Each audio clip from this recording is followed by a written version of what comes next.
You know how, when you meet someone and find out where they're from, you scan your brain and remember your aunts, cousins, father-in-law that also lived there, and then are amazed when that person not only knew them, but tells you stories of how they once mowed the lawn of the neighbor of their babysitter, and you're like, what a small world.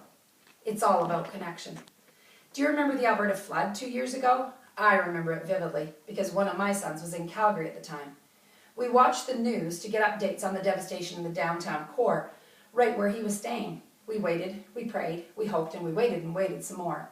It was a very humbling moment when we got the call that he was okay and had been put up in the University of Calgary dorms. He was warm and safe. It's all about connection. We all desire connection.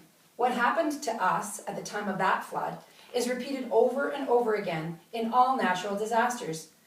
The first thing anyone thinks about in such an intense situation like that is their family, their pets, their connection. But remember, folks, this is the age of technology that is moving so fast that by the time you go out to that store to buy your new iPad mini, it's already out of date. There are new apps popping up every day, from counting how many steps you take a day to turning down the temperature in your house while you're away. We can text our friends across the classroom even while the professor is still talking. We can Skype our aunts that live across the ocean. We can Twitter about what's happening to all our acquaintances and Instagram photos of what we're doing right now to our followers. But despite all these technological tools of attachment, we are losing our sense of community, our connections. We're becoming increasingly alone. Interestingly enough, even though we all seek connection, we teach isolation. We live isolation. We sit in a crowd of people absorbed at looking at the tiny screen on our brightly colored device. We begin this training from childhood. Fresh little babies wiped clean, sterilized, and put into an isolette.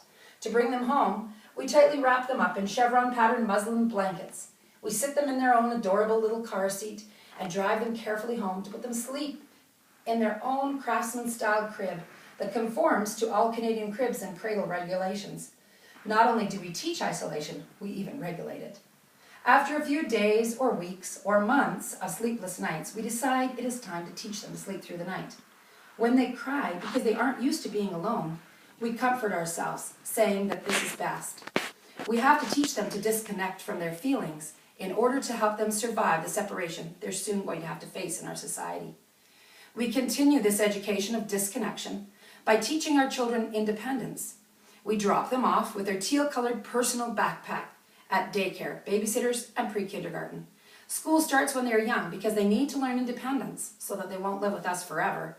New teachers and students are there to help them learn what they'll need to survive in this society of isolation. If we start to feel bad about any of this, we have to drown out those feelings in order to keep surviving, to make a living, to get ahead in life. When the depression gets bad enough that we're unable to cope, we go to the doctor and get a prescription for antidepressants in order that we can disconnect from our feelings once again. Stats released by the OECD in 2013 showed Canadians' use of antidepressants was third highest among 23 developed countries that they studied. 9% of our entire population was noted to be on some form of antidepressant. What are we so depressed about? We don't even know. We have disconnected so well from our feelings that we have no idea what is wrong. When we go for help, it takes too much time to actually get to the root of the problem. Alberta Health Services had mandated 10 sessions, so we're quickly taught cognitive behavioral techniques such as replacing our negative thoughts with positive thoughts, charting our progress as we take out those noxious weeds of negativity, and the counselor ticks off those 10 sessions and sends us merrily on our way. What happened to the actual root of what we're really looking for? What is the role connection plays in all of this? First, we need to realize how independence grows. If we want to grow a cucumber, we don't plant a cucumber. We start with a cucumber seed. If we want our children to develop independence, we can't start with independence. We have to start with dependence. That is where connection begins. We need to be here for them to depend on, a safe place for them to rest.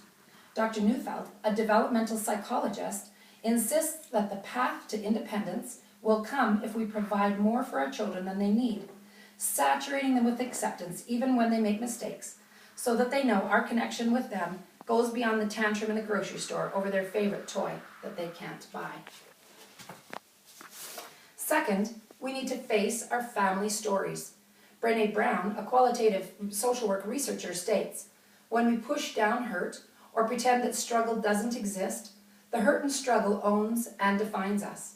She insists that the only way is to go through those difficult feelings, even when it is tough.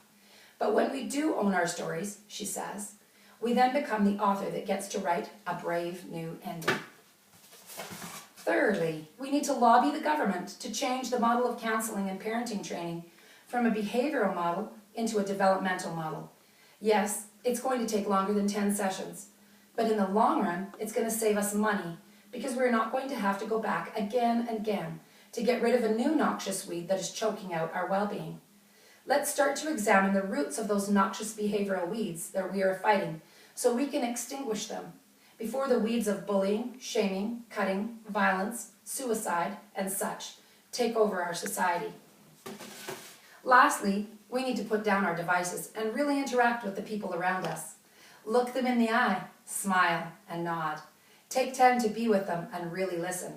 Forget our own agenda and just accept all of them, even their weaknesses, because after all, it's all about connection.